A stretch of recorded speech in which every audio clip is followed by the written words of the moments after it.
Good morning. It is a beautiful fall morning here on the East Coast, and I am outside of Pittsburgh in Elizabeth, Pennsylvania at Elizabeth Forward High School. These guys are early adopters to the maker movement. They've built some very cool programs, and they've learned a lot along the way.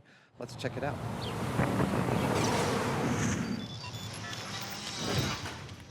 So, welcome to the Maker Lab. Hello. Good morning.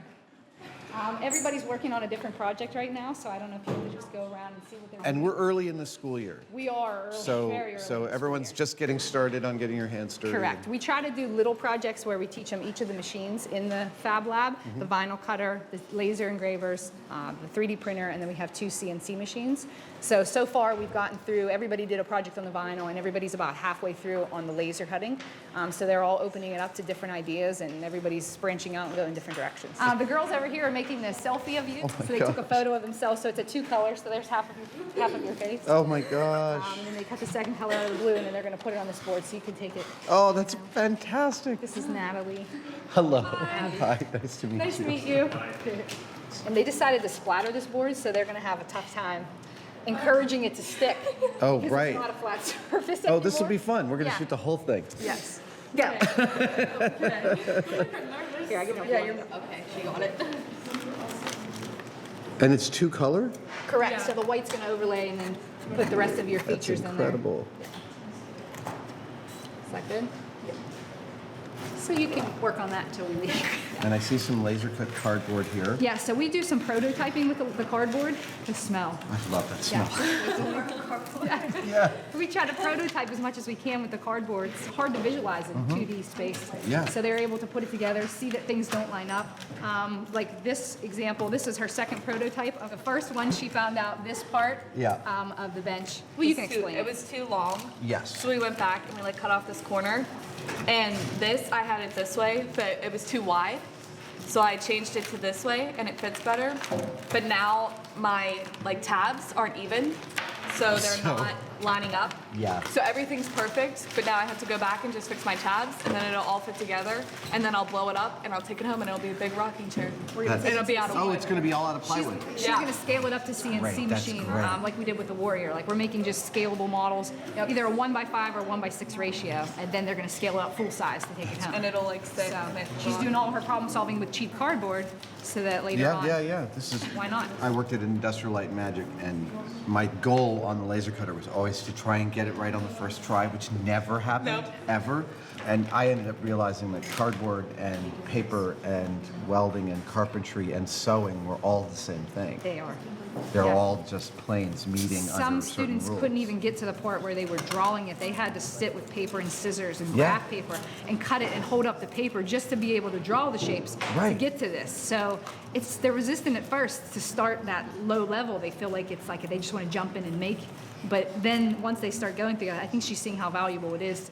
Courtney is the one that started with the graph paper, and she was saying how difficult it was for her just to cut the graph paper. She's like, I just don't get this. And now once she got on the computer, she did it all in Inventor. Yep. And I didn't teach the kids Inventor. Like I was like, oh, look here how you draw a line, you can dimension it, and walked away. She needed very, very little assistance completing that. Just like, oh, hey, how do you copy something? Hey, how do you get this to the laser? So I have just some directions on how to get it from Inventor to the laser to get the line weights correct so that the laser will cut it. And so she's already at this point. She picked a really heavy-duty cardboard, so the laser, that's why she's doing this extra legwork with the X-Acto knife. I noticed that the kerf here, that the kerf is significant angle on the laser engravers. Yes, we have the maintenance man on his way. This one won't even cut through cardboard right now. Right, it's not focusing correctly. Correct, it needs a line, they said. Oh, this is gorgeous. Yeah, so this is Rayleigh. Rayleigh, you want to come over and talk to him about your project? She's trying to cut the other 2 sides. Okay, so I'm making a candle holder for my mom, and It'll cast a shadow of trees. of a tree. She's rastering. If you look at her computer screen, she's rastering the quote on the other side. It's gonna look like that. But I had to fix it because one of these is too big and off-centered. So when you put them next to each other, if the top and bottom line up, those are not even. Oh, yep. And then these are both off-center, not this way, but when they're going to be back to back and you put them together, they don't line up. So I just fixed that on the computer. So now I just have to reprint it, and these 2 are gonna go on this side, and then I'm gonna put a tea light inside, it's gonna be my mom's present. Next, we This didn't is actually great. have one, so- I love masonite. Looks like you're finished. Oh, wow. That looks so There you are. cool. Yeah, it actually turned out pretty cool. That looks perfect. That's magnificent. You guys have to sign it. Beautiful. Thank you, guys. Thank you. Notice a really lovely shop on the other side of the window here. Can it's we- fabulous, yeah. It's clean because it's the beginning of the year. It's not usually this clean. So we normally bog the kids down with, safety of the bandsaw, safety of the joiner, safety of the planer. And for the first 2 or 3 weeks of school, it's nothing but safety because they can't do anything. Right. So we tackled this last year, safety on demand. We only taught them what they needed to know for whatever project they were working on. Then we'd stop everything and do safety. And we made it through the entire year last year. Yes, we only did the drill press and the bandsaw. That was it. We made Safety it through. on demand. That's brilliant. That's what we did. That's really, I love that. Anything that they needed that was really, really large, I would do on the table saw. They didn't touch that, but we have the saw stop on the table. Table saws are terrifying. But honestly, we didn't even use it. We would just stick a 4x8 sheet into the CNC and let that cut it. Yeah. And then just move the next, zero it to the next part and let it cut somewhere else instead of trimming it down to size. Sure. So we kind of avoided all that. The hardest thing we had was moving the 4x8 sheets. The thing that I've been realizing is, and you're seeing a lot of this in the educational talk about failure, teaching kids how to Yes. fail. No, that's And I very realized that I think that we're talking about, failure is a great word because it gets you interested, but it's not really quite the right word. Yeah. Because it's not failure.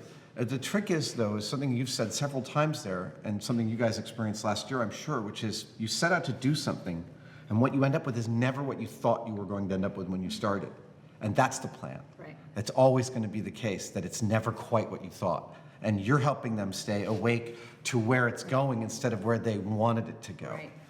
That's really cool. Yeah. Thank you guys so much for Thank you. sharing your Thank you so much excitement for with me. I doing really appreciate Thanks. it. Really It's really excited to nice have meeting you.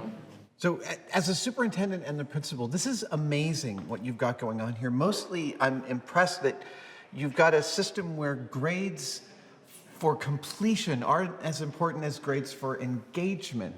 That's a pretty big leap to make from as an educator, isn't it? Yeah, and I think to me, what drives this whole thing is that we were holding kids we're doing too much assessment with children in this country.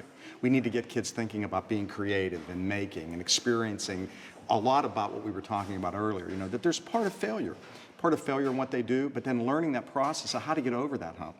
Right. And I think when we're looking at just single bubble sheet answers, that's not really helping kids to be thinkers and makers. And talking about those ideas of, grit and determination, the issue to go through it and keep working. I think that's what's And important. as you saw, that's kind of hard to assess. It's hard. And Megan admitted that. Hard to wrap her arms around. Like, how do you grade that in a real traditional kind of setting?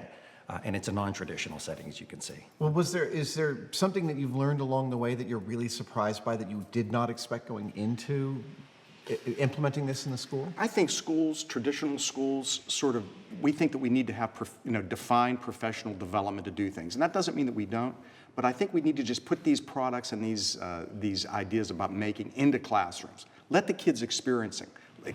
Let the teachers experience it, because I think that's the everybody has an issue. We don't have enough time to learn this. Right. The kids will help. And I think that's the other dynamic that's changed here. As you noticed, a lot of the trial and error here, the kids are teaching the teacher as much as the teacher's teaching the kids. And she's willing to learn right alongside. Absolutely. And that's a dynamic that for centuries is, the teacher was always the sole authority in the classroom, and that's changed. As a principal, is there something that you were resistant to at the beginning that you came around to, or would you Not go at back all. and tell Not at all. yourself- With the Okay. leadership we have at the district level, yeah. And this is certainly re-energized this whole area. If I learned anything, I think maybe we should have done this earlier, sooner, because right. this is fantastic. And with the amount of kiddos you can see over there, I mean, it's really spread. Well, and with the advent of the maker culture, it is still fairly new, and there's the initial impulse of getting and gathering the materials and the machines, but then there's keeping them up. So you guys are kind of inventing your infrastructure for keeping everything running. And we had a lot of thought partners that we worked with talking about before we moved into this, and one gentleman who has been a true inspiration to us. We've had a lot, but we talk about painting walls. Don Marinelli from Carnegie Mellon's Entertainment Technology Center said, just paint walls. That'll change culture. And then we had Nikki McManus from Maya Design who said, you don't know how to use a 3D printer? Well, just buy one. You'll figure it out. Right. And we don't, there's no man, and I think the technology revolution that we're in now with iPhones and that kind of tech, if you don't know how to look, YouTube it. You'll figure it out. So your playbook is you don't need a playbook. Well, we have one, but you don't. Yeah, I think part of it is you figure it out as you go, and the kids are doing that. I think that's part of it. I really, Adam, I really do think that's Absolutely. part of it. Yeah, let the kids experiment, and hopefully from that you'll generate some of that. And don't worry about the grade. Don't worry about the experience, and maybe that end product is what happens. I mean, because Megan was saying these kids come back. They come back for study halls. They come back That's after right. school. They come in before. So school. what's that all telling day you in about there. student engagement, Yeah, right? And as Megan told you, I mean, kids are giving up other classes here, other honors or AP classes to be in the Maker Lab. They want to take it twice. Can I take it again? And yeah, sure you can. That's great. Why not? Yeah. That's great. It's really inspiring what you guys are doing. Thanks Thank for you coming, so man. much for Appreciate you letting me being come here. and sit. Yeah, Thanks so much. come back. Absolutely. Come back.